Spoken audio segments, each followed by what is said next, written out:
안녕하십니까. 불광미디어 콘텐츠 실장 유원준입니다.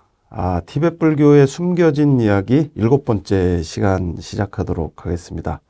오늘도 멀리 대구에서 나란다 불교학술원의 박은정 원장님 자리에 모셨습니다. 안녕하세요. 안녕하세요. 네. 그동안 이제 6차례에 걸쳐서 이제 저희가 이야기를 나누면서 여러 가지 이제 뭐 신기한 이야기들 많이 나눴었는데, 오늘은 티베트 불교의 스승 이야기를 좀 한번 여쭤볼까 하는데요. 네. 티베트 불교에는 굉장히 많은 스승들이 있지 않습니까? 그렇죠. 세계인들의 뭐 존경을 받고 있는 뭐 달라이라마 스님을 비롯해서 뭐 까르마빠 존자, 샤카티진 존자, 민기류 림프체 뭐 이런 분들도 계시고, 또 티베트의 불교를 전해주신 그 역대 조사들, 그러니까 뭐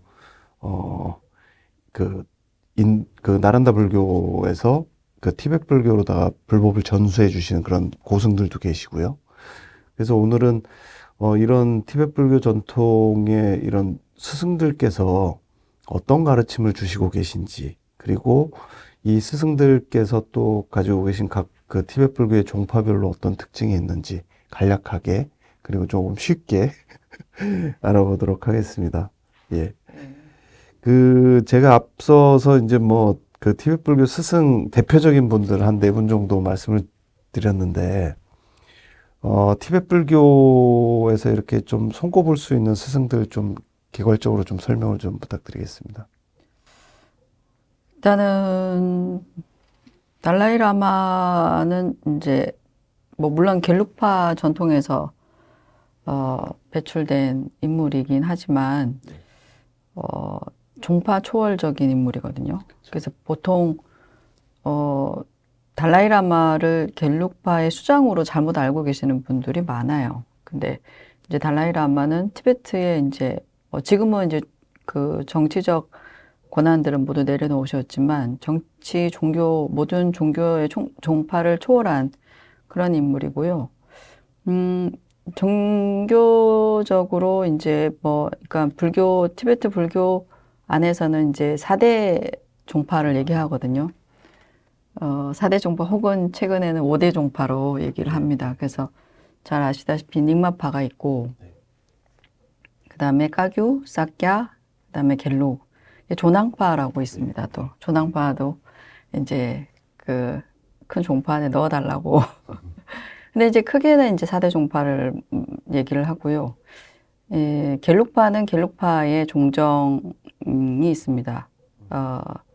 계시고, 그 다음에 싹야파는 또 싹야파대로 말씀하셨던 이제 지진 공마린포체라는 분이 계시고요. 그 다음에 닉마는 좀 또 계파들이 굉장히 좀 복잡하고, 입니다만 큰 스승들 이제 뭐 대표적으로 빼노린포체라는 분이 계세요. 그러니까 지금은 양씨라 그래서 환생자가 다시 이제 탄생하셨는데 빼노린포체가 계시고, 그 다음에 뚜시린포체, 그 다음에 얼마 전에 한 몇 년 전에 입적하신 자데린포체, 뭐 이런 분들, 그 다음에 아마 한국 분들 많이 아시는 이제 자면캔체린포체라든지 딜고린포체 이런 분들도 닉마의 대표적인 스승들이시죠. 그리고 보면 이제 싹야하고 닉마하고 좀 이렇게 그 서로 영향을 주고받는 부분이 있기 때문에 말씀드렸던 뭐 딜고캔체린포체나 이런 분은 닉마의 스승이기도 하고 또 싹야의 스승이시기도 하거든요. 그렇습니다. 그리고 뭐 까규는 이제 4개, 까규 안에서도 또 굉장히 분파가 많아요. 그래서 우리가 까규는 크게 4가지 까규로 나누어지는데, 이제 대표적인 게 말씀하신 까르마 까규, 그 다음에 뭐 독바 까규, 그 다음에 제품 까규, 이렇게 있고, 그 다음에 또 뭐 샹바 까규라고도 하는 까규가 있고, 또 그 크게 4종파에서 또 나눠져서 8개로 또 분파됩니다. 그래서 되게 많아요. 그래서 이제 제가 다 알지는 못하지만 그래도 저도 인도에 오래 있었고, 그리고 한참 이제 큰 스승들이 많이 활동하시던 시기에 제가 다람살라에 있었기 때문에 그 많은 종파의 수장분들을 또 많이 뵀었죠. 네. 그래서 또 첫 번째로 어쨌든 달라이라마의 공식적인 법회나 행사에서 제가 통역을 하면서 다른 종파의 수장분들도 저를 이제 그 통역을 좀 해달라고 요청을 받았었기 때문에 그래서 통역하는 일 때문에 그런 어른들을 좀 스승들을 많이 뵀었습니다. 그리고 사갸가규 닉마, 예. 그 다음에 갤룩은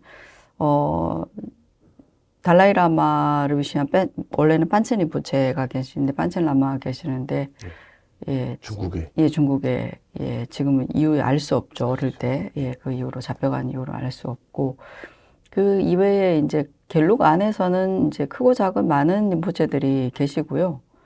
그리고 이제 그 갤룩 같은 경우에는 이제 전생의 환생자들 중심보다는 어쨌든 이번 생애에 이렇게 경전 교학에 이제 박식하고 그다음에 수행의 어떤 수행력이 있는 것이 이제 인정이 됐을 때 이제 갤록 안에서도 인정이 되는 것 같은 그런 느낌이 있습니다. 보통 이제 한국 불교는 이제 뭐 종파를 나눈다 그러면은 뭐 오시교판에 따른 뭐 이런 그 종파들 그 교학적인 차이에 의해서 이제 뭐 천태종이다, 법화종이다, 뭐 화엄종이다, 뭐 관음종이다, 뭐 이런 식으로 다 이제 많이들 저기를 하는데 이제 일단은 언어가 좀 생소하니까 사키야, 까규, 뭐 닉마, 갤록 그 의미 자체가 이제 보통 일반 분들은 이제 잘 딱 귀에 들어오지 않으시잖아요. 이게 뭐 심파냐 구파냐 그다음 뭐 경전 해석에 따른 뭐 여러 가지 뭐 기준이 있을 것 같은데 요 각각의 종파의 어떤 뭐 그 구분 기준이라고 그럴까요? 그런 거는 뭐가 있나요? 그러니까 닉마라는 말 자체는 가장 오래된 파라는 닝이라는 말 자체가 닝바라는 말 형용사에서 왔는데 오래된이라는 뜻입니다. 그래서 닉마는 그야말로 가장 오래된 종파이고요. 파드마 삼바바 구루림포체를 종조로 하는 그런 어떤 종파인데 닉마하고 그 다음에 이외에 이제 사키아카규 갤룩은 이제 신파에 속합니다. 그러니까 닉마만 구파이고 신파에 속하는데 그러니까 가장 오래됐다라는 예, 거죠. 그런 뜻이죠. 근데 이것을 구분하는 기준은 뭐냐면 그러니까 대역경사 린첸 상보라는 분 이전에 이제 번역된 그 어떤 경론을 가지고서 이제 해석하고 또 수행하는 발을 이제 닉마 그 다음에 대역경사 린첸 상보 이후에 이제 구역과 신역, 예, 신역에 근거해서 할 때는 신파라고 불리는 거죠.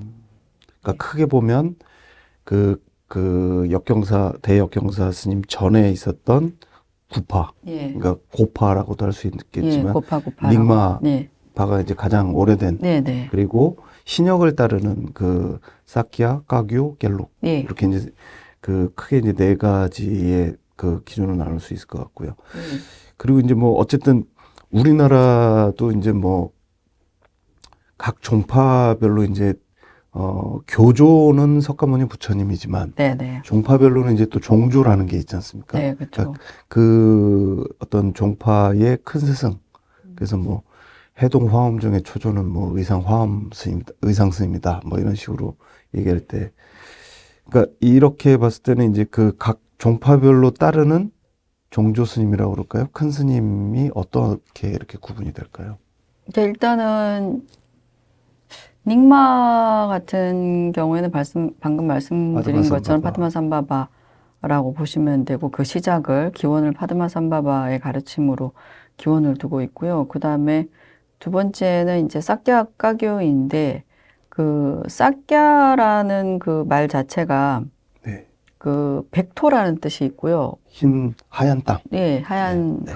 흙이라는 네. 뜻 있고 때로는 뭐 잿빛이라는 뜻도 있습니다. 사꺄가. 그래서 어쨌든 그 어떠한 특정 지역이 사꺄라고 불리는 그런 어떤 지역이 있었는데 그 지역에 이제 최초의 그 사꺄의 사원이 이제 창건되면서 그 이후에 그 길을 중심으로 이제 어떤 이런 그 전승들이 일어나면서 그것을 따르는 사람들은 이제 사캬파라고 부르게 된 거죠. 이제 그런 이름들을 가지고 있고, 이제 이 종파의 사캬 같은 경우에는 되게 특이한 특징이 있습니다. 물론 이제 그 시작은 누구냐 하면 이제 그러니까 로자와가 이제 역경사라는 분인데, 로자와 이제 가장 유명한 로자와는 둥미 로자와라는 분이 계세요. 둥미 로자와라는 분께서 이제 인도에 가셔가지고 이제 나란다에서 공부를 하시고, 그러니까 까규바와 이제 이 사캬바의 그 시기가 좀 비슷해요. 까규바 같은 경우에는 우리가 이제 까규파라고 하면 가장 먼저 생각이 나는 사람이 밀라레빠거든요. 그러니까 밀라레빠이고, 근데 밀라레빠의 스승이 이제 마르빠이고, 그 다음에 마르빠는 원래 이제 방금 사캬파의 그 로자와 역경사에게로부터 공부를 배우신 분이에요. 그래서 이 두 분 모두가 이제 나란다에 가서 공부를 해오신 분이라서, 이제 마르빠는 물론 인도에서 이제 공부를 하실 때 이 지금 역경사한테서도 공부를 배웠지만은 나로빠나 그다음에 딜로빠, 그러니까 딜로빠는 나로빠의 스승이거든요. 그러니까 딜로빠하고 나로빠를 기원을 두고 있습니다. 기원을 두고 있고, 그런 식으로 이제 마르빠, 그다음에 이제 밀라레빠가 오면서 이제 까큐바라는 형태가 이제 갖춰지면서 그 이후에 이제 수많은 어떤 제자들이 형성되면서 이제 지금까지 까규바라는 그런 어떤 종파가 형성됐고요. 사캬 같은 경우에는 이제 닉마도 그렇고 까규도 그렇고 이제 사자 전승이거든요. 스승이 계시고 네, 스승으로부터 이제 제자들로부터 전승되는데, 사캬는 좀 처음에도 이제 초반에는 사자 전승으로 이루어졌을 텐데, 그 이후에 보면 이제 사캬파는 고온이라는 가문이 있어요. 그 가문에서 이제 아들들을 낳아서 그 아들들이 그러니까 법을 이어가는, 그래서 혈통이 법을 잇는 그러한 굉장히 특이한 그런 형태가 있습니다. 그래서 보통 우리가 사캬 공마린 부채라고 하면 사캬의 이제 종정이 되시는 분인데, 결혼을 하셔서 이제 자녀를 반드시 아들을 2명을 낳아야 돼요. 그래서 한 명은 머리를 깎고 출가를 해서 네. 승단의 지도자가 되고, 한 명은 이제 사캬의 계보를 잇는 거죠. 혈통을 중심으로 해서. 그래서 이게 어떻게 보면 좀 굉장히 특이한, 티베트에서만 보이는, 정말 사캬파야말로 티베트에서만 보이는 특이한 건데, 그렇지만 이것이 굉장히 명확하게 분리되어 있습니다. 그러니까 한 명의 아들은 승가의 어떤 교단을 이끄는 지도자이기 때문에 결혼을 할 수 없고요. 스님이고요. 그 다음에 또 이렇게 결혼을 해야 되는, 그렇지만 또 이제 사캬의 계보를 이어가는 또 지도자의 역할을 하는, 분이 계세요. 근데 그분들은 승복을 입지 않습니다. 그러니까 하얀색 밑에 이렇게 약간 샨답이라고 그래서 이제 치마처럼 보이지만 치마는 아닌 그런 법복을 입어요. 네. 그러면 혈통에 의해서 법을 이어간다. 근데 2명의 아들을 낳아서 네. 한 분은 출가를 하시고 예. 그분은 이제 스님으로 사시는 거고요. 예, 사셔야 그럼 되고요. 그 출가하지 않으신 한 분이 또 결혼을 해서 네. 아이를 낳고 예, 반드시 아들을. 그분이 2명의 아들을 낳으면 한 분은 출가를 하시고 예. 그럼 그런 이제 식으로 이어집니다. 그렇게 해서 이제 계속 그 법맥이 이어진다 이런 네. 말씀이시죠. 그래서 그런 게 굉장히 특이한 점이고요. 그래서 이제 유일하게 혈통을 중심으로 해서 이제 계보가 이어진다는 그런 특이한 점이 있습니다. 그래서 근데 그래서 이제 사캬 공마린 부채께서 한국에 한번 오셨어요. 네, 월정사도 방문하시고 그러셨더라고요. 맞아요. 그때 네, 제가 통역으로 네, 따라갔었고, 그랬었는데, 그때, 되게 가까이서 뵀었어요. 뵀었는데, 원래 사캬 공마린 부채는 이제 밀교의 수행자이고, 그 다음에 결혼을 하시는 분이기 때문에, 이제 저는 좀 특이해서, 그렇게 잘 이분에 대해서 특별한 그건 없었는데 그래도 한 어떤 종파의 수장이시니까 우연하게 이제 그분의 친견을 하러 갔었는데 굉장히 특별한 느낌을 받긴 받았어요. 그래서 저는 좀 특별하다고 싶으면 이렇게 또 조사를 하게 되잖아요. 탐구를 하게 되잖아요. 뭐든지 간에 궁금증이 생기니까 탐구를 하게 됐는데 어쨌든 이 사경홍마린 부채가 이제 당신이 이제 망명을 또 하셔가지고 지금은 데라둔이라는 곳에 계세요. 데라둔이라는 곳에 계시는데 티베트의 이제 사꺄파 관할에 이제 많은 절들이 있잖아요. 네네. 절들이 있는데 그러니까 티베트가 이제 이렇게 사람들이 오해하는 게 뭐 이렇게 스님들이 결혼하고 뭐 이런 말씀을 하시는 분들이 계시더라고요. 네. 그러니까 스님들이 결혼하고라는 말이 성립이 안 되는 곳입니다. 그러니까 이제 그 옷 입는 옷이 빨간색 승복인데 그게 승려가 입는 옷이랑 그 다음에 수행자가 입는 법복이랑 달라요. 네. 그러니까 우리도 저 절에 가보면 네. 노보살님들 네. 왜 뭐 입잖아요. 근데 우리가 그것을 회색 옷을 입는데 그것을 우리가 승복이라고 하진 않잖아요. 그러니까 엄연히 이제 구별되는 구별이죠. 우리는 구별을 하는데 외국 사람들이 보거나 전혀 이제 불교에 대해서 잘 모르는 문외한들이 보면 같은 것으로 보는 거죠. 그런 거와 마찬가지로 승복을 입었다고 생각하는데 처자를 거느리고 다니는 사람들을 보면서 저 사람들은 결혼을 하는구나. 스님들이 결혼을 하는구나. 대처승이구나. 이렇게 얘기를 하잖아요. 근데 그렇지 않아요. 그러니까 분명히 그러니까 만약에 이제 그 밀교의 수행자이면서 뭔가 이렇게 지난번 우리 밀교 얘기 잠깐 하면서 비밀 배우자라고 하죠. 이제 밀교 수행을 하기 위해서 이제 결혼을 하신 분들은 스님이라고 부르지 않습니다. 절대로 스님이라고 부르는 법이 없고요. 왜냐하면 티베트는 이제 이 승이라는 말 자체가 럽중이라는 말 자체는 뭐냐면 독신계를 가지고 있다는 뜻이에요. 네.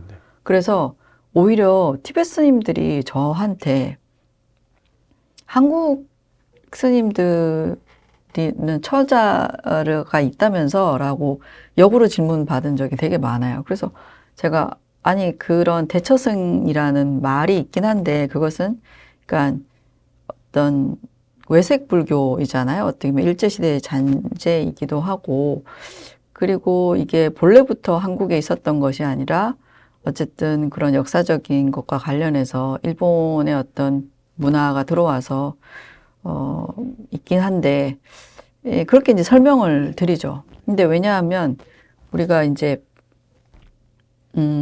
대처승이라는 말 자체가 티베트는 없고요. 말하자면 승이라는 말은 독신계를 가진 자라는 뜻이 있기 때문에 원래 뭐 비구라는 말 자체의 어원으로 가면은 사실 결혼이라는 그 이 신분을 같이 유지하면서 비구계를 받을 수는 없죠. 그게 절대로 굉장히 그러니까 모순적인 말이 되는 거죠. 그래서 뭐 한간에 뭐 이제 스님들이나 몇몇 스님들 이제 티베트 불교를 뭐 정확하게 안다고는 좀 하기 어려운 몇몇 분들께서 뭐 그렇게 얘기를 하시는데요. 근데 물론 이렇게 개인의 일탈을 하는 사람들은 분명히 있다고 봐요. 네. 그래서 뭐 몽고나 뭐 이렇게 얘기를 하는데 밀교가 있기 때문에 분명히 이제 승과 그다음에 그러니까 독신계를 가지고 공부하는 사람을 스님이라고 불러야 되고 그 독신계를 가지고 있지 않은 사람들은 응악바라고 해서 부르는 이제 명칭 자체가 달라요. 그래서 그거를 분명히 이제 그들도 굉장히 크게 구분한다는 걸 말씀드리고 싶고 이제 제가 이 얘기를 하는 이유가 사경홍마린포체는 본인이 사실은 어릴 때 굉장히 출가하고 싶어 하셨어요. 그러니까 한국에 오셨던 사경홍마린포체 약간 사경홍마린포체 보면 약간 할머니 같은. 네, 제가 보셨어요? 물어보려고 네. 여쭤보려고 그랬는데 네. 이렇게 비단 쪽집머리처럼 쪽집머리. 이렇게 머리카락이 그러니까 얼핏 보면 정말 저도 처음에는 사진으로만 봤을 때는 네. 여성분인 줄 알았고 네. 또 머리도 이렇게 그 예전 저희 할머니들처럼 이제 하셔서 네. 그렇게 하셔도 되는 건가? 그래서 제가 어떤 다른 스님한테도 한번 여쭤본 적이 있었어요. 근데 그렇게 하시는 이유는 뭔가요? 그게 이제 그냥 이제 옛날 전통 어떤 티베트의 그 전통 옷이나 그런 풍습에 의해서 하시는 거고요. 그러니까 본인이 승이 아니다라는 것이 명확해요. 그분들은. 근데 어쨌든 상격마림보체 이렇게 보면 되게, 저희 외할머니하고도 굉장히 닮으셔가지고. 네. 옆에서 이렇게 뵀어요, 뵀고. 네네. 머리 이렇게 빗으시더라고요. 그래서 옆에서 예, 이렇게 예, 뵀었거든요. 예, 예. 이렇게 안에서 제가 이제 통역을 하니까 뵀는데, 저를 처음에는 외국인이라고 생각을 못 하셨는가 봐요. 제가 티베트어로 얘기를 하니까 티베트 사람인 줄 알고, 여기 티베트 처자가 와서 이제 뭐 봉사를 하는구나. 그러다가 이제 제가 한국인이고 이제 이렇게 하면서 말씀을 드리다가 이제 묵었던 그 호텔에 경복궁이 보이고 뭐 여러 가지 이렇게 풍경이 있었는데 저한테 저 건물은 뭐냐라고 물으셨는데 제가 대답을 못했어요. 제가 서울 사람이 아니기 때문에. 그래서 좀 당황해 하셨던 기억이 있는데 어쨌든 굉장히 자비로우시고요. 네, 네. 근데 그래서 이제 이 부분이 궁금해져서 제가 이 부분에 대해서 탐구를 하기 시작했고 보니까 어릴 때 굉장히 출가를 많이 하고 싶어 하셨어요. 근데 결혼을 해야 되잖아요. 그러니까 본인이 이제 어쨌든 본인은 결혼을 해서 다시 계보를 이어야 되는 그런 위치에 있기 때문에 스님이 되지 못하셨죠. 그럼 그 계보를 잇는 분이 결혼을 하신 분이 계보를 이으신 그쵸. 건가요? 네. 네. 그러면 어쨌든 샤카티진 존자는 예, 결혼하신 분이고 결혼하신 스님은 분이죠. 아니시고 스님 아니세요. 그 종단을 대표하시는 분은 맞으시고. 예, 근데 예. 엄격하게 공부를 하시고 엄격하게 수행을 하십니다. 그래서 본인이 어릴 때 너무 출가를 하고 싶었지만 이제 본인이 가지고 이제 뭐 태어난 어떤 본분이나 사명이 있기 때문에 출가를 못 하시고 근데 이제 제가 사캬 공발인 부처에 대해서 들은 게 이제 재미난 얘기가 하나가 뭐가 있냐면 이제 아까 말씀드렸듯이 이제 티베트의 이게 사캬파의 관할에 이제 절이 있잖아요. 절이 있으면 이제 스님들이 이렇게 뭐 외출하고 방학 갔다가 와서 혹시나 이제 개를 파거나, 이런 분들이 계시면, 이게, 엄격하게 거기 이제 호법이나 이런 분들이 얘기를 해요. 얘기를 하는데, 그러니까 티베트에 굉장히 약간 뭐 전설의 고향 같은 재밌는 얘기들 중에 어떤 게 있냐면 각각의 사원에 그 사원을 지키는 호법신들이 있잖아요. 네, 네. 지난번에 뭐 네, 수호신 얘기 네. 나왔습니다. 뭐 호법신들이 있으면 만약에 이제 어떤 어린 스님이 한 10대 후반이나 20대 초반의 어린 스님이 이제 갔다가 나가서 파괴를 하고 들어왔어요. 네. 들어오면 한 명씩 이제 질문을 한대요. 신문을 한대요. 질문을 하는데 뭐 이제 청정한 어떤 개를 가지고 있느냐라는 것을 질문을 하는데 그날 밤에 이제 하룻밤 그러니까 모인 그 다음 날 아침에 그 예불처럼 우리나라의 예불처럼 아침에 모든 승려들이 다 모여야 되는 반드시 모여야 되는 그런 어떤 법회가 있어요. 근데 아침에 이제 그 자리에 반드시 참석해야 되는데 그 자리에 참석하지 않는 사람은 파괴한 걸로 간주한다 이렇게 되어 있습니다. 그래서 파괴한 걸로 간주한다 그러면 그 다음날 아침에 반드시 거기를 가야 되잖아요. 근데 티베트 불교에 대해서 좀 이제 아시는 분들은 아시겠지만 티베트는 이제 승려들의 엘리트예요. 스님이 돼야지만 공부를 할 수 있고 교육의 기회가 이제 주어지기 때문에 그 다음에 사회적으로도 출세를 할 수가 있고 그래서 부모님들이 다 아이들을 스님을 만들려고 그래요. 출가를 시켜요. 근데 사실은 스님 생활이 쉽지 않잖아요. 여러 가지 어떤 자연스러운 어떤 욕망들로 다 자제를 해야 되고 해야 되니까 그런 것들이 어려운데 밖에 나서 이제 뭐 외출을 했다가 좀 이제 그런 뭐 폐학 파괴를 하게 되는 그런 일들이 발생하기도 하죠. 근데 부모님은 실망할 거고 그 다음에 스님은 계속 해야 되는데 파괴는 했고 그러면 이제 곤민스럽잖아요. 숨기게 되겠죠. 숨기게 되는데 그렇게 되면 이제 뭐라고 얘기를 하냐면 아침에 티베트 스님들은 많은 여벌의 옷이 없어요.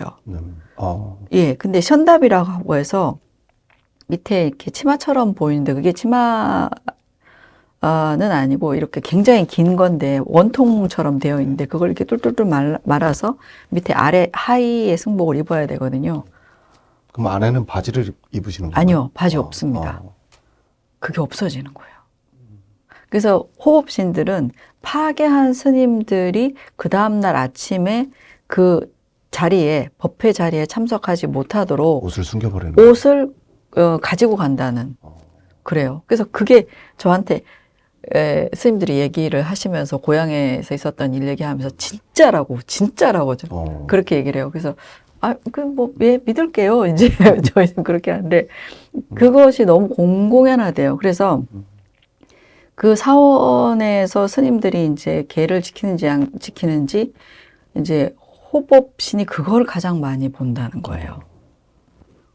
그러니까 우리가 호법신이라고 하면 그 사찰의 어떤 귀중한 물건을 네. 뭐 지키거나 네. 화재가 일어나지 않거나 물론 그런 것도 있는데 이 승가가 청정함을 유지하기 위해서 그것을 지키는 것도 호법신의 역할이라는 거예요. 그래서 그게 굉장히 인상적이었어요, 저는. 그래갖고 근데 호법신 한테 이제 그 션답이 뺏긴 스님들은 그 다음날 아침에 못 가는 거죠. 입고 갈 승복이 없으니까 이제 그렇게 해서 그렇게 하면 자동으로 이제 절을 나가야 되고요. 그런데 그럼에도 불구하고 거기에서도 걸러지지 않은 만약에 스님이 있잖아요. 그러면 제가 들은 것은 사계 공마림보체가 편지를 보낸대요, 어떤 절에. 그러니까 사계 공마림보체는 신통력이 있기로 굉장히 유명하신 분이거든요. 그래갖고 어떤 모모 A 절에 그 호법부에 이제 편지를 써서 자리가 더러워졌다 이렇게 쓴대요. 자리가 더러워졌다는 것은 스님들이 앉는 댕하라는 게 있습니다. 네. 그게 이제 계율을 가진 사람들은 아무 데나 앉으면 안 되거든요. 그래서 항상 그거 깔개를 깔고 스님들이 앉으세요. 네. 그러면 자리가 더러워졌다는 것은 그 중에서 개가 더럽혀진 파괴한 사람들이 있다는 거죠. 그러면 한 사람씩 신문을 합니다. 신문을 하면 자백하지 않고서 못 베긴대요. 되게 무섭대요. 들어가기 전부터 무섭대요. 뭐 그런 얘기를 뭐 하시더라고요, 스님들이. 네. 그래서 하여튼 나도 잠깐 삼천포로 빠졌는데 하여튼 그렇게 어쨌든 승속이 엄격하게 구분돼 있고요. 또 이제 승단은 승단대로 교단대로 이제 계율을 지키면서 청정하게 유지될 수 있도록 또 그런 역할들을 이제 수장들이 하시는 거죠. 네. 그래서 아까 말씀하셨던 그 분 중에 그 잠량 켄체 림포체라고 이제 그 영화 만드셨던 분이시잖아요. 잠량 켄체 림포체의 이 환생자가 예. 영화를 만드신 거죠. 종사르 켄체 림포체. 종사 켄체 림포체죠. 종사르 켄체 림포체도 저는 스님인 줄 알았는데. 네. 스님 아니세요. 스님 아니시라고 그러더라고요. 네, 스님 아니세요. 그래서 이제 그런 것 때문에 이제 림포체시고 이제 저희는 이제 쉽게 이제 스님이라고 이제 생각을 했었는데 사실은 그 티베트 불교 전통 안에서는 이제 명확하게 구분을 하고 네, 있다. 예. 본인들도 스님이란 말 하지 않고요. 물론 림포체시기 때문에 이제 뭐 법회에 참석하고 또 이제 본인의 역할을 하시는 거는 있지만 뭐 스님이라고 하진 않습니다. 네. 예. 그 각각의 이 종파별로 네. 이렇게 강조하는 수행법 같은 게 있을 것 같은데요. 그렇죠. 아까 말씀하시던 것 중에 나왔던 것 중에 이제 한국과 중국에서의 종파 구별과 티베트의 종파 구별은 어떤가라는 말씀하셨잖아요. 제가 삼천포로 빠져가지고 그런데 일단은 중국이나 한국의 종파 구별과는 좀 많이 달라요. 사실 종파라는 말을 써도 될까라고 할 정도로. 그러니까 종파라는 이 말 자체가 보통 이제 그 종파의 종지라는 게 있잖아요. 네. 종지가 있고 또 다른 소위 경전이 다 달라요. 네. 근데 티베트의 종파는 사실은 그 중국이나 한국에서의 종파하고는 굉장히 성격이 다르고요. 기본적으로 공부하는 내용은 다 같아요. 그러니까 교학적인 부분은 뭐 사갸파도 그렇고 이제 까규도 그렇고 닉마도 전부 다 인도 불교, 그러니까 나란다 불교에서 다 왔다고 해도 과언이 아니거든요. 그렇기 때문에 그 공부하는 교학적인 내용들은 같아요. 똑같이 이제 인도의 그 나란다 전통의 경론들을 보는 거는 같습니다. 논설을 공부하는 것 같고, 물론 겔룩바에서는 오브론이라고 얘기하는 5가지 그 논서들을 보는데, 마찬가지 다른 데서도 똑같이 봐요. 그러니까 오브론을 본다라는 게 5가지 주제에 관련된 다양한 논서들을 인도 논사들이 쓴 논서들을 본다는 거에서 교학적인 것에는 큰 차이가 없어요. 그래서 뭐 종지가 다르다고 할 수 없어요. 그러니까 종지가 달라야지만 종파 구분을 할 수 있는 거잖아요, 사실은. 그러니까 그런 입장에서는 티베트는 종파라고 얘기하는 좀 어렵지만 어쨌든 그러면 뭐가 다르냐? 수행 방법이 달라요. 수행 방법은 뭐 우리가 이제 부처님의 가르침이 이제 초기에 어떤 성문 영각승, 그 다음에 대승 있고 대승 안에서는 현교와 밀교 이렇게 나눠지잖아요. 그래서 이 전체적인 구조나 틀이 바뀌는 것은 전혀 없고요. 이제 그 대승 안에서도 이제 현교, 밀교, 그러니까 밀교에서 차이가 납니다. 그러니까 밀교 중에서도 지난번에 뭐 네 가지 사종 탄트라를 말씀드렸지만 최상승인 무상요가 탄트라의 수행법에서 차이가 나요. 그래서 이제 그런 어떤 대표적인 그러니까 표현하는 방식이 다른 거죠. 그러니까 뭐 싹갸는 람데라고 얘기하고요. 그거를 이제 뭐 도가론이란 그 표현을 하긴 하는데. 그러니까 일반인들 입장에서는 사실 밀교의 그 최상승 수행법 쪽으로 가면 일반인들이 접하기에는 뭐 큰 차이가 없다라고 볼 수도 있겠네요. 예. 그러니까 들어보셨겠지만 그 닉마는 이제 족체, 네, 족chen. 대원만 수행. 대원만 수행. 그 다음에 까규는 뭐 마하무드라, 네, 대수인 뭐 이렇게 하거든요. 그러니까 겔룩은 대동열매라는 단어가 있어요. 불이공락이라고 하는데 하여튼 뭐 그런 식으로 수행법을 가르치는 방식, 스승에 따라서 수행법을 가르치는 방식의 차이와 그 수행법에 관련된 용어, 뭐 이런 차이가 있는 거지, 결국에는, 이르는 지점은 똑같아요. 네. 그렇기 때문에 말씀하신 것처럼, 굉장히 큰 차이가 있다거나 그렇다고 보기는 어렵습니다. 그리고 또 한 가지는 이렇게 그 법회 하시는 모습을 이제 계속 그 다람살라에서는 이제 중계를 해주시잖아요. 중계해 주시는 거를 보면 달라이라마 스님과 다른 종파의 스님들이 아주 쭉 같이 앉아서 법회 하시는 장면도 자주 목격이 되고. 예. 그러니까 이 관계가 어떤 뭐 다른 종파라고 해서 어떤 뭐 특별한 저기보다는 서로 이렇게 존경하는 마음이 이게 겉으로도 확 느껴질 정도로 있으시더라고요. 수장분들은 그런 게 있으세요. 존중하시는 거죠. 예, 그렇죠. 서로에 대한 굉장히 깊은 어떤 존경과 존중이 있으시고요. 옛날에 이제 사꺄 공마림푸체 같은 경우에는 달라이라마 존자님의 장수 기원 법회를 여러 차례 이제 주최하셨거든요.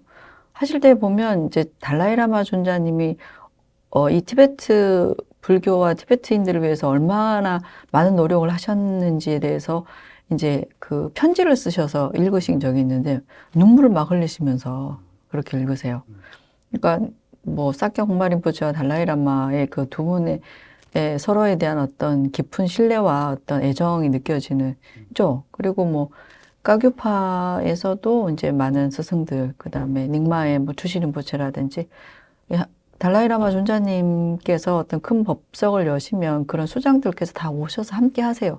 그런데 문제는 이제 밑에 있는 사람들이죠. 아, 그런 건 있나요? 예, 밑에는? 예, 밑에는 시끄럽습니다. 보이지 않는.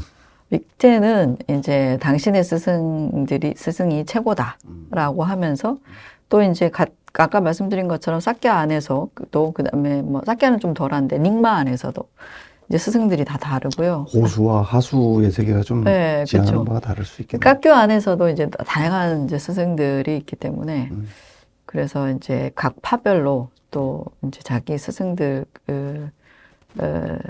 관련해서 뭐 여러 가지 예, 일들이 있습니다. 굉장히 시끄럽습니다. 저희가 이제 티벳 불교의 스승하면 이제 머릿속에 가장 먼저 떠오르는 분이 사실 지금은 이제 달라이라마 준자 스님인데 가까이서 오래 보셨잖아요. 근데 이제 제가 그 다른 종교를 믿는 이제 성당 다니시는 분한테 그런 말씀을 들은 적이 있어요. 야, 넌 불교 쪽 일을 하니까 달라이라마 스님에 대해서 좀 알아? 그래서 잘 모릅니다. 그랬더니 근데 자기가 보기에는 종교는 다르지만 달라이라마 스님을 이렇게 그냥 사진으로만 이렇게 봐도 느낌이 있다는 거예요. 그러니까 느낌 중에 몇 가지를 얘기하시는데 네. 하나는 굉장히 명민해 보이신다. 지혜로워 보이신다. 두 번째는 뭐냐면 굉장히 유쾌해 보이신다. 유머러스하고 유쾌해 보이시고 그 다음에 세 번째는 명민함, 그 지혜와 그 다음에 어떤 그 유머러스한 그런 모습 바탕에 자비로움이 깔려 있는 것 같다. 이건 그냥 직관적으로 느낌이다. 이렇게 얘기를 하더라고요. 예. 직접 곁에서 보신 달라이라마 준자 스님은 어떤 스승이십니까? 저 그분 말씀이 다 하나도 틀린 바가 없고, 구체적으로 보셨을 때. 예. 근데 이제, 사실은 그 상대방이 가지고 있는 어떤, 겉으로 보여지는 모습, 그 다음에 또 오래 있다 보면 이면의 모습도 보이게 되잖아요. 근데, 겉으로 보이는 모습과 이제 옆에서 밀착해서 보이는 모습이 같아요. 예. 그러니까 다른 부분이 없으시고요. 가장 이제 달라이라마 존자님한테 인상적이었던 것은, 상대방에게 어떤 식으로든 도움이 되려고 하는, 그러니까 보살이라는 존재라는 이런 것이구나. 뭐 이런 것들을 굉장히 많이 느꼈던 것 같아요. 그리고 크건 작던 또 당신의 잘못이 있으시면 바로 시인하세요. 그러니까 제가 이제 한참 통역을 할 때 한 번 34분 동안 쉬지 않고 말씀하신 적이 있었거든요. 그래서 제가 통역이 들어갈 틈이 없는 거네요. 네, 그래서 제가 거기에 대한 컴플레인을 존자님한테 말씀드린 적이 있었는데, 근데 뭐라고 그러시던가요? 공다라는 것은 미안하다라고는 뜻인데요. 미안, 그러시면서. 그럼 34분의 통역은 어떻게 해주셨습니까? 저도 뭐 못지않게 30분씩 했었는데, 근데 이제 굉장히 철학적인 내용들을 한꺼번에 30분이 넘어가면 다 기억하기가 어렵죠. 그렇죠. 그래서 저는 어쨌든 전달하는 입장이기 때문에 전달이 제대로 되지 않으면 안 돼서, 그래서 존자님께서 그냥 링에서 3분이 지나면 이렇게 네. 치는 그런 걸 가지고 와서 당신이 막 얘기에 이렇게 심취해서 하면 당신도 모르게 막 10분, 20분, 30분 넘어가신다는 거예요. 그리고 한국 사람들 이렇게 쳐다보면서 얘기하면 마치 내 말을 알아듣는 것처럼 느껴진다고 그렇죠. 그렇게 말씀하시기도 하고, 그래서 이제 중간에 당신 말을 자르라고 저한테 말씀하시는데 제가 어떻게 감히 그렇게 하겠어요. 그렇게 하다가는 티벳 사회에서 매장을 아마 당할 겁니다. 그래서 하여튼 존자님 보면 어떤 권위가 없으세요. 물론 모든 사람들이 권위는 있는데 권위 의식이 없으시겠죠. 그렇죠. 권위 의식이 없으시기 때문에 사람들이 존자님을 어려워하고 정말 스승으로 어렵고 두려워하는 외경의 대상이긴 하지만 당신 자신은 진짜 권위의식이 하나도 없으세요.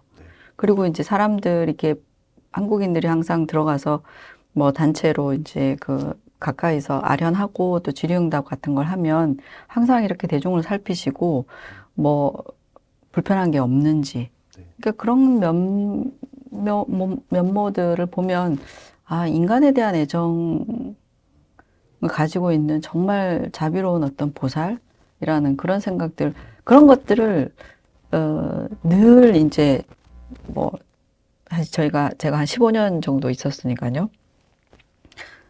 뵈면서 한결같이 그러니까 그러면서 저도 굉장히 배우는 것들이 많았고요.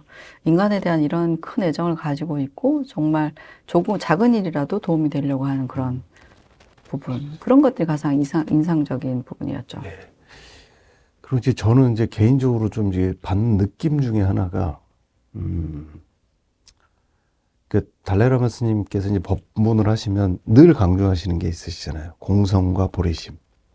그러니까 네. 이제 공성과 보리심을 이제 저는 이제 그렇게 이해를 했거든요. 공성이라는 거는 세상에 대한 어떤 객관 세계에 대한 본질, 인간 내면에 대한 어떤 본질을 통찰하는 힘. 그다음에 보리심은 그 공성을 통찰한 힘을 가지고 대중들에게 어떤 이익을 줄 것인가라는 어떤 그런 보살의 마음, 뭐 이런 식으로 이해를 했는데 굉장히 장난기가 많으신 보살 같다라는 느낌도 들어요. 장난기가 너무 많으시죠. 네. 그러니까 뭐 지난번에 아기와 관련해서 왜 네네네. 것 그러니까 그것도 약간 그런 거예요. 그러니까 수염이 있는 사람들 보면 항상 수염을 당기시고요. 그 다음에 그 옛날에 레이디 강가인가? 아, 네네네. 찢어진 네네. 청바지에 네. 손가락 넣어서 이렇게 장난치시는 거. 그러니까 요즘에서는 그런 게 이제 성추행이나 이런 걸로 또 사람들이 오해할 수 있잖아요. 그러니까 그게 전부 다 당신의 어떤 장난스러움, 익살스러움에서 나오는 거거든요. 그런 게 많으십니다. 그래서 때로는 이제 좀 당황스러운 부분들이 있어서 저도 제가 직접 본 거는 네. 그 여수 석천사 주지 그 진옥 스님하고 이제 친견을 했는데 네. 진옥 스님은 이제 오래간만에 코로나가 끝나고 보시니까 일로 와봐. 그래서 머리를 딱 잡고 머리를 탁 대시더라고요. 네. 머리 비비시는 거예요. 네. 비비시고 나서 나한테 형이 있었는데 늘 이렇게 놀았다. 그러면서 머리를 막 비비시더라고요. 그 다음에 하시는 말씀이 진옥 스님이 코로나 때문에 이제 뭐 건강이 상하신 게 없으시냐 이렇게 여쭤보니까 하시는 말씀이 나 아직 권투를 할 수 있을 정도로 건강해. 근데 이제 그런 표정이나 이런 제스처 하나하나가 정말 굉장히 자연스럽고 유쾌하고 뭐 어떤 면에서는 좀 천진난만하시기도 하시고 그런 게 사람들한테 이렇게 좀 전달이 되는 것 같아요. 그래요. 그래서 이제 외국에서는 달라이라마라고 하면 굉장히 귀엽고, 네. 그 다음에 이제 유머러스하고, 네. 그 장난기 많고, 그렇게 익살스럽게 받아들이시더라고요. 그래서 어떻게 보면 이제 좀 그래도 이제 성직자는 좀 무게를 잡아야 되고 막 이런 부분이 있으시잖아요. 근데 당신은 가감 없이 뭐 비행기 안에서 뭐 방귀 낀 얘기라든지 뭐 이런 것도 하시거든요. 근데 어쨌든 그런 어떤 솔직함, 꾸밈 없음, 그 다음에 권위의식이 없는 그런 모습들이 서양인들한테 굉장히 많이 크게 어필되는 것 같고요. 근데 이제 한국 스님들이나 또 일본 스님들은 뭐 가벼워라고 얘기하시는 분들도 계세요. 가볍다라고 얘기하시는 분들이 있고, 점잖지 못하게. 이제 그렇게 말씀하시는 분들 굉장히 많습니다. 동아시아 쪽은 이제 좀 유교적인 이런 또 네네. 베이스가 좀 있기도 하고, 네. 또 이제 그 종교적인 권위나 이런 것들에 대한 저기가 있으실 수도 있지만, 뭐 그건 이제 좀 보는 관점에 따라서 좀 다르게 볼 수도 있는 것 같고요. 근데 이제 아까 공사상과 보리심에 대해서 말씀하셨잖아요. 그거 말씀하시니까 제가 생각나는 게 있는데, 티베트의 이제 스승들, 그리고 또 티베트에 이제, 숨어 있는 그런 스승들이라고 해야 될까요? 그런 분들을 보면, 그런 분들은 이제 계속 관찰을 하죠. 이제 수행자들은 이제 이들이 수행을 했을 때, 사실은 그 사람이 가지고 있는 어떤 내면의 그런 수행력 이런 것들은 겉으로 보여지기가 굉장히 어렵잖아요. 그렇죠. 알기가 굉장히 어려운 부분인데 그런 외부에서 드러나는 어떤 행동 양식 이런 걸 보고 거기에 어떤 특징이 없는가라는 거 이런 것들을 제가 되게 많이 생각을 많이 했었는데 특이한 점이 있긴 있어요. 네. 이게 어떤 게 있냐면 굉장히 조심스러워요. 그러니까, 스승들께서. 예, 그러니까 한국은 이제 스님들께서 도인 이렇게 하면 네. 막 거침없고 네. 뭐든지 간에 다 초월하고 무해. 예, 막 그런 걸림없고 네. 네. 이러잖아요. 근데 그런 걸림없음이 있다면 티베트는 다 너무 조심스러워요. 그러니까 말도 너무 조심스럽고 네. 그다음에 그 행동도 너무 조심스럽죠. 특히 이제 누구에 대해서 조언 이런 거 절대 안 합니다. 상대방이 애원하지 않는 한 상대방이 물어보면 이야기해 주지만 물어봐도 잘 얘기 안 해줘요. 그러니까 제가 아는 스님들은 도반들끼리 이제 정말 도반에게 합장하면서 나는 내가 가지고 있는 내 문제점들을 내가 남이 훨씬 잘 보이는 부분이 있잖아요. 내 스스로 아는 부분도 있지만 그래서 정말 나를 위해서 얘기해달라. 이렇게 정말 간곡히 요청하지 않는 이상 조언 절대로 하지 않아요. 그게 굉장히 왜 그런다고 보세요? 왜냐하면 일단은 이제 상대방이 요청하지 않은 조언을 하게 되면 상대방이 거기에 대해서 기분이 상할 수 있고 그 다음에 정말 절실하지 않으면 얘기해줘도 알아듣지 못하고 실천하지 않으니까요. 그래서 그리고 어떤 사람이 굉장히 좀 얘기를 해줘야 될 것 같다라고 하면 정말 우회적으로 얘기해요. 그래서 거의 못 알아들어요. 조심스럽게. 예, 굉장히 조심스럽게. 그래서 말과 행동이 굉장히 조심스럽다. 그리고 그래서 그런 것들을 스님들한테 여쭤보니까 결국에는 뭐냐면 카르마의 인과를 굉장히 믿어요. 그러니까 인과에 대해서 굉장히 믿는 것은 어디에 기반을 하냐 하면 아까 말씀하신 것, 공에 대한 이해예요.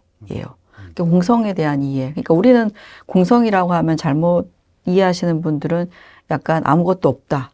뭐 이런 식으로 회의론에 빠질 수도 있잖아요. 근데 그런 공이라는 것은 이제 다른 말로 연기를 얘기하기 때문에 연기는 당연히 자신의 어떤 한 행위에 대한 그런 상호작용과 인과가 굉장히 명확하기 때문에 그 공에 대해서 남다른 어떤 체득이나 깨달음이 있는 사람들은 모든 행동들이 정말 그 말하자면 살얼음을 걷는 것처럼 그렇게 조심스러워요.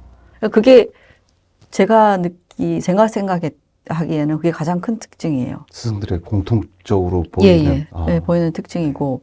그 달라이라마께서 말씀하신 게 있는데 그건 어떤 거냐면 설날 법문이었어요. 그때 굉장히 추웠었는데 티베트 이제 역으로 이제 설이 되면 달라이라마께서 그 쭈글라강 남길사원에 나오셔가지고 설날 법문을 하시거든요. 네. 그때 2000년도 초반이었으니까 젊으셨죠. 근데 달라이라마께서 어떤 얘기를 하셨냐면 이야기를 해주셨어요. 하나 이야기를. 근데 티베트인들은 아시다시피 이제 뭐 캄이나 암도 지역에 계신 분들은 그 라사에 있는 그 족항사원까지 이제 그 오체투지를 하면서 순례하기도 하고 뭐 그러잖아요. 그러니까 순례를 하다 보면 다른 지역에서 오는 사람들이 그 루트가 비슷하기 때문에 모이게 되는 거죠. 그래서 모여 있는데 오랫동안 걸었기 때문에 뭐 냄새도 나고 그렇지 않겠습니까? 근데 어떤 이제 그 갤록의 게시에이죠. 이제 게시에 스님이신데 게시에 스님이 대강백 있고 제자들도 되게 많았어요. 꽤 많았는데 큰 대부호에 그러니까 그러니까 부인이 있었던 거예요. 굉장히 부잣집 부인 마나님이 계셨는데 그러니까 사람들이 이제 잠깐 길에 멈춰서 이제 따뜻하게 차를 만들어서 거기서는 이제 그 뭐 끓여서 먹으니까요.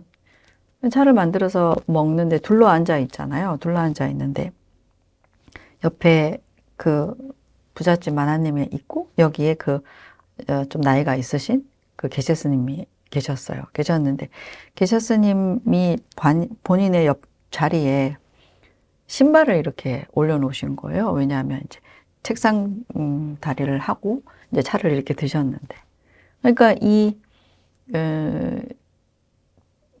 분이 이제 막 화를 막 불같이 내요. 왜냐하면 이 신발에서 솔솔솔 냄새가 말 냄새가 날 거 아니에요. 굉장히 불쾌하니까. 그래서 막 화를 내면서 이 냄새나는 신발을 당장 못 치우냐고 이렇게 불같이 화를 내거든요. 근데 이 그 대강백은 정말 수백 수천 명의 제자들이 있고 굉장히 어쨌든 존경받는 그런 분이셨단 말이에요. 근데 뭐 깨재재한 모습이고 그러니까 뭐 알 수 없었겠죠. 네. 그리고 제자들도 옆에서 이렇게 있는데 제자들이 저쪽에서 이제 오려고 하니까 못하게 하고 아, 예, 죄송합니다. 이러면서 신발을 다른 쪽으로 내려놨다는 거예요. 근데 존자님께서 이 계시를 굉장히 칭찬하시는 거예요. 겔룩바에 계시면 이 정도는 돼야 된다. 이렇게 얘기하시는 거예요. 근데 처음에는 그 말이 뭔지를 잘 몰랐어요.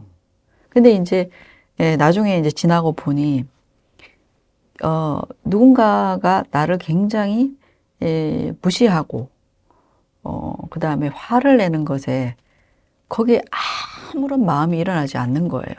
그러니까 그게 이제 그 존자님 뒤에서 얘기하시는 게 뭐냐면 그게 그 계시 스님이 무아 공성, 무아의 지혜를 체득했기 때문에 아집이 없는 거예요.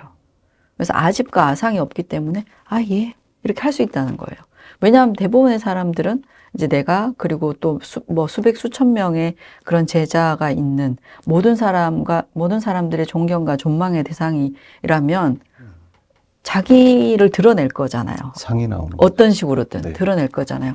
그런 것이 하나도 없다는 것에 대해서 존자님께서 극찬을 하시더라고요. 설날 법문에. 네. 그래서 그걸 들으면서 그래서 티베트 스님들이 어떻게 보면 막 이렇게 당차기보다는 약간 저자세예요. 네. 뭔가 힘이 없는 것 같고 막 기계나 기백이 느껴지기보다는 조금 너무 어떻게 보면 겸손 네. 하시고 겸손을 넘어서 너무 저자세인 게 있거든요. 그러니까 이 그 무아의 지혜를 닦는 이 수행 풍토가 자기의 상을 드러내는 것을 미덕으로 삼지 않는 거예요. 아, 그래서 이렇게 공부를 해보니 네. 이제 나중에 이제 그런 상관관계들을 이제 알게 된 거죠. 그래서 상이 없고, 그러니까 아상이나 아집이 없고, 그 다음에 인과를 굉장히 무서워하고, 그래서 말과 행동이 굉장히 조심스러운 거. 이게 좀 티베트 스승들의 특징으로 네. 저는 봤습니다. 티베트 스님들이 제가 만나본 스님들도 공통적으로 일단은 화가 없으시더라고요. 화가 많지 않으시고, 그리고 이제 보면은 말씀하셨던 것처럼 이제 그런 친절함, 그 다음에 어떤 조심스러움 이런 것들도 있으시고, 하여튼 뭐 그런 걸 보면서 여러 가지를 이제 뭐 생각을 하게 됐는데, 누가 어떤 분이 그런 말씀을 하신 분을 본 적이 있는데, 티벳이 있었던 이 토번이라는 지역 자체가 워낙에 좀 드센 지역이라고 그러시더라고요. 그 드센 사람들을 불교가 그 어쨌든 화가 없는 민족으로 바꾼 것 자체가 대단한 불교가 가진 힘이 네, 아니냐. 맞아요. 예. 거의 기적에 가깝습니다. 네. 옛날에 그 역사 기록을 보면 지금도 이제 장족이라고 그러면 중국 사람들이 무서워하거든요. 그렇죠. 그러니까 옛날에 특히나 이제 그 캄 지방이나 이렇게 이제 변방 지역 같은 경우에는 예, 뭐 지금도 조금 그런 게 남아 있긴 합니다만 굉장히 무서운 그런 기골이 장대하고 뭐 성격도 보통이 무자비하고 아니시고. 네. 막 그런 걸로 유명하죠. 근데 네. 그런 사람들을 정말 교화를 시켜가지고 굉장히 온순하고 선량하고 착한 그러니까요. 사람으로 만들었다는 것 자체가 이게 대단한 거죠. 어마어마한 겁니다. 네. 그 밖에 또 이 좀 소개해 주실 만한 스승들이 계실지 모르겠습니다. 지금 이제 살아계신 스승들 중에서요. 뭐 사키야파는 고마린 부채 뭐 독보적인 분이시고 그러니까 닉마의 뭐 뚜시린 부채라든지 아니면 빼노린 부채라는 분들 저는 이제 뚜시린 부채 통역을 했었기 때문에 가까이서 뵀었는데 되게 훌륭한 스승이시다라는 생각을 했었어요. 근데 그러고 나서 돌아가셨고 지금은 이제 환생자가 태어나서 이제 공부 중이시고요. 빼노린 부채도 이제 다시 환생 돌아가시고 환생자, 새로운 어떤 그런 환생자들이 많으신 것 같아요. 옛날 분들은 다 돌아가시고. 그런 부분들이 좀 아쉽긴 한데, 갤룩파 안에서는 아직 이제 뭐 훌륭한 계시분들이 많이 계시죠. 그리고 갤룩 안에서는 이제 삼독립 부채. 네. 삼독립 부채를, 예, 말씀드릴 수 있을 것 같습니다. 제가 이제 취재를 할 때 네. 외국인 스님들께 여쭤봤어요. 그러니까 왜냐면 이제 우리나라 한국 스님들도 외국인이지만 뭐 유럽이나 뭐 이런 기타 나라에서 가셔서 이제 공부하시는 스님들께 어쨌든 뭐 타지에서 공부하시는 거니까 힘드시지 않으시냐. 그리고 스승들께서 그 제자들한테 어떻게 대해 주시느냐 여쭤봤더니 공통적으로 나오는 말이 저는 이제 뭐 뛰어난 스승 밑에서 이렇게 공부하게 돼서 뭐 좋고 그 다음에 대단한 분이시고 뭐 이런 말씀이 나올 줄 알았는데 자비롭다라는 게 첫 번째로 나오더라고요. 내 친부모님보다 더 자비롭다. 가족들보다 더 잘해주신다. 따뜻하게 대해주신다. 직접 보시기에도 그렇죠. 그러시잖아요. 이제 티베트 스님들, 뭐 스님들과 티베트 스승들의 특징이죠. 그러니까 아까 말씀하신 건가 공성과 보리심이잖아요. 그래서 내승의 수행 정통을 갖고 있기 때문에 이게 중생에 대한 인간에게만 국한되어 있는 건 아니에요. 이게 보시면 뭐 지나가는 미물한테도 그런 애정을 갖고 계신 분들이에요. 당연히 이제 사람들에 대한 애정은 뭐 그보다 더할 것이고 특히나 법을 구하는 사람들이라면요 굉장히 관대합니다. 굉장히 관대하고 정말 이제 뭐 저도 공부하면서 저희 학교에 계셨던 이제 스님들, 스승들을 생각하면 뭐 자주 가끔 뭐 생각하거든요. 생각하면 진짜 그분들의 어떤 그런 자비로움, 따뜻함 이제 그런 것들이 느껴질 때마다 저도 마음이 이제 따뜻해지죠. 근데 외국인들이 대부분 이제 티베트 불교를 접하면서 물론 티베트 불교가 가지고 있는 뭐 교학적인 철학적인 것들이 훌륭하겠지만 그 티베트 불교의 전통 속에 있는 이 사람들 한테서 결국에는 어떤 따뜻함을 느끼고 거기에서 위대함을 느끼는 거거든요. 근데 말씀드린 것처럼 이제 대승불교 전통에서 이제 이 자비심과 보리심 이런 것들이 굉장히 하나의 큰 어떤 수행의 목표이기 때문에 이 자비심을 개발하기 위한 다양한 갖가지의 수행을 한단 말이에요. 그래서 티베트 사람들이 더욱 자비로운 것이겠죠. 그래서 저도 이제 저희 학교 스님 해보면, 공부를 굉장히 못하는, 그런 스님들이 있으면 어떤 식으로든 이제 공부를 시켜서 이제 윗반으로 올라가게끔 이제 때로는 이제 어떤 학생들은 좀 더 똑똑하고 어떤 학생들은 좀 학습 능력이 떨어질 수도 있잖아요. 그러면 그 능력이 떨어지는 학생들을 더욱 이제 시간을 할애해서 가르쳐 준다든지 뭐 이런 것들. 그리고 못하겠다고 나는 머리가 나빠서 못하겠습니다 하면 아니라고 막 머리 좋다고 막 이렇게 엄청 칭찬해가지고 어떤 식으로든 이제 돌보고 이끌어서 이제 공부를 계속 할 수 있게끔 하는 그런 모습들을 누구나 느낄 수 있을 거예요. 저도 느꼈고 그것을 아마 외국인들도 느꼈기 때문에 그래서 가장 첫 번째 꼽는 게 그들의 따뜻함, 자비로움, 관대함 이런 거죠. 네. 그리고 하나 끝으로 이제 티베트 사찰에 가서 이제 느꼈던 것 중에 하나가 네. 스님들이 굉장히 많이 사시잖아요. 대중생활 하시면서. 그러니까 뭐 수천 명이 사는 그 강원이나 이런 절도 있고, 그다음 뭐 못해도 뭐 한 몇백 명 정도씩은 다들 막 사시는 이런 구조인데. 그렇죠.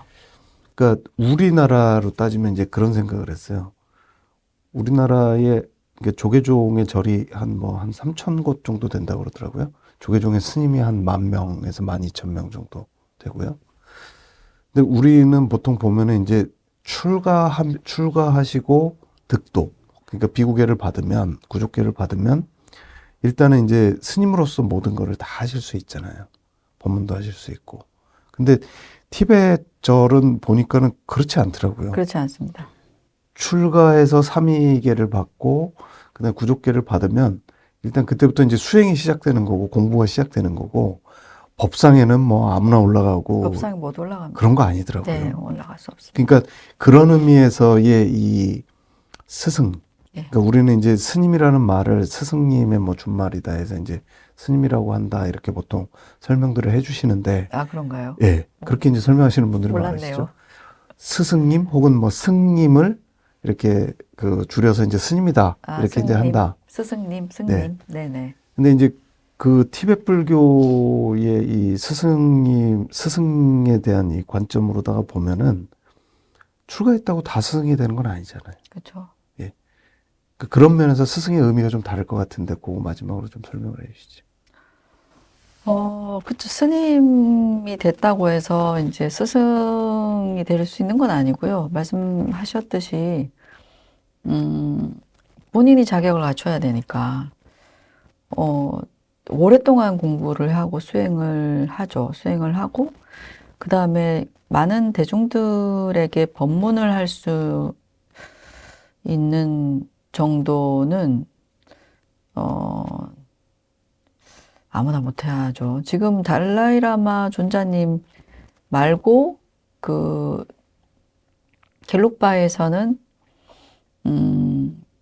겔룩바의 종정 스님, 그다음에 삼동림 부체 뭐 이런 분들 정도밖에 큰 법상에서 법문하시는 정도이고요. 일반적으로 이제 학인들을 대상으로 해서 법문을 하거나 경전 강의를 하더라도 자격 요건이 있어야 돼요. 그래서 티베트는 스님이 됐다고 해서 사람들한테 바로 법문을 하거나 그렇게는 못하게 되어 있죠. 그래서 스승이 되려면 말씀드린 것처럼 오랫동안 이제 경전도 배워야 되고 그 다음에 본인의 개인적인 수행도 해야 되고 그래서 그 수행력을 그 사회에서 인정받아야 돼요. 인정받아야지만 저 사람은 스승으로서의 자격이 갖춰졌다라고 해야지만 이제 딴 사람에게 법을 설하고 또 법상에도 앉을 수 있는 거라고 말씀드릴 수 있습니다. 네. 네, 오늘은 티벳 불교의 스승에 대해서 좀 알아봤는데요. 저희가 몰랐던 이제 스승들의 어떤 뭐 뒷이야기부터 그다음에 티벳 불교에서의 어떤 스승이라는 존재는 어떤 존재인지 그다음에 각 그 티벳 불교의 종파별로 있는 그 스승들에 대해서도 좀 이야기를 나눠봤습니다. 이 티벳 불교가 이제 보통 뭐 예전에 그 라마교라고 불렸던 것처럼 그 정말 스승에 대한 중요성을 강조하는 이제 그 불교다 보니까 앞으로도 이 스승들에 대한 얘기는 더 많이 할 부분들이 많이 있을 것 같아요. 그렇죠. 네. 그 인도의 고승들부터 해서 그다음에 티벳 불교의 지금 또 잘 보이지 않는 스승들까지 저희가 나중에 또 자세하게 알아보는 그런 시간을 갖도록 하겠습니다. 그건 되게 좋은 것 같아요. 그러니까 티베트 스님들한테서 들었던 인도 스승들의 이야기도 되게 네. 재밌거든요. 네. 네, 그런 것들도 할 수 있으면 좋을 것 같아요. 네, 알겠습니다. 다음 시간에는 다음 시간이 아니라 이제 그 다음 기회에 한번 그 인도 불교의 스승들에 대한 이야기도 한번 자세하게 알아보도록 하겠습니다. 오늘도 그 티벳 불교 스승에 대한 이야기를 자세하게 나누어 주신 나란다 불교학술원의 방은정 원장님께 감사드립니다. 고맙습니다. 네. 네. 저희는 다음 시간에 또 더 좋은 주제로 찾아뵙고 티벳 불교의 숨은 이면을 알아보는 그런 정보를 드릴 수 있도록 노력하겠습니다. 다음 시간에 다시 찾아뵙겠습니다. 안녕히 계십시오.